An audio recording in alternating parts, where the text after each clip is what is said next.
साल 2013 का एक दिन डीप सी साइंटिस्ट एंड्रयू स्वीटमैन और उनकी टीम गहरे पानी के जानवरों की सेहत का पता लगाना चाहते थे।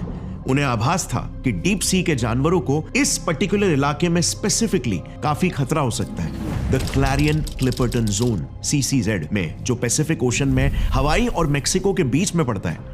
अब खतरा क्यों, इसके बारे में मैं आपको कुछ ही देर में बताऊंगा, मगर इसी सोच से एंड्रयू स्वीटमैन ने इस इलाके में अपनी एक खास machine automated sea floor lander को समुद्र के 5000 मीटर नीचे भेजा।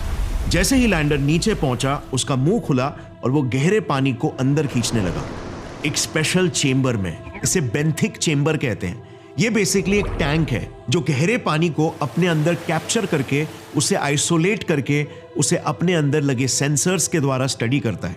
इसके जरिए उन्हें पता लगाना था कि समुद्र के इतने डीप वाटर्स में ऑक्सीजन की मात्रा आखिर कितने स्पीड में कम होती है, क्योंकि जैसे हमें सिखाया गया है, ऑक्सीजन का 80% प्रोडक्शन समुद्र की सतह पर होता है। प्लांट्स, एल्गे, फाइटोप्लैंक्टन्स और कुछ बैक्टीरियाज द्वारा फोटोसिंथेसिस प्रोसेस के जरिए, और फिर यही ऑक्सीजन समुद्र के नीचे के गहरे लेयर्स में डिसॉल्व होकर जाता है, जो मरीन लाइफ को जिंदा रखता है। यानी कि ऑक्सीजन की मात्रा धीरे धीरे समुद्र के गहरे लेयर्स में जाते जाते कम होती चली जाती है, क्योंकि नेचुरली ऊपर की सारी मछलियां उसे यूज कर लेती है।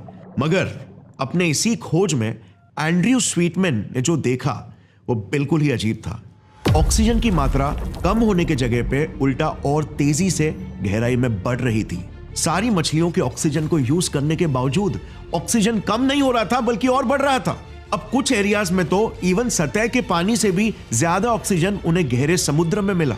यह ऑब्जर्वेशन इतना वियर्ड था कि एंड्रू और उनकी टीम को तो पहले तो यकीन ही नहीं हुआ। उन्हें दोबारा टेस्ट करना पड़ा डिफरेंट मेजरमेंट इक्विपमेंट्स यूज करके, और अंत में फाइनली कंफर्म किया कि यस, समुद्र की अंधेरी गहराइयों में कुछ तो ऐसी चीज है जो ये अननोन ऑक्सीजन को प्रोड्यूस कर रही है।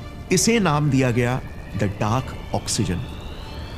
बट ये डार्क ऑक्सीजन आखिर प्रोड्यूस कैसे हो रहा था, और ये अब तक हमसे कैसे छुपा रह गया? क्या जो डीप सी के अतरंगी और जायंट क्रीचर्स हैं वो इस डार्क ऑक्सीजन पर डिपेंडेंट है? क्या उनकी लाइफ के एवोल्यूशन में इस डार्क ऑक्सीजन का कोई रोल रहा है?